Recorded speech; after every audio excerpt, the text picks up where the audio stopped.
Mke wangu, kiukweli jana kazini tulikuwa kuna hali mbaya. Siweza kupata kitu.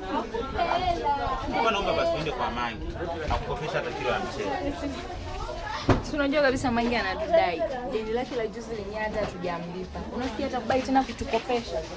Sasa sikiliza mke wangu. Acha mimi niende kazini. Kabla saa 4 kufika sawa? Nitakuletea ili ununue chochote kitu. No.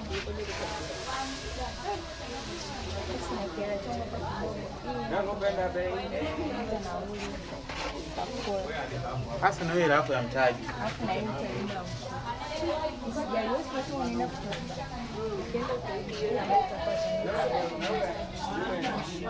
Nakupenda sana mke wangu. Napenda pia bye. Bye.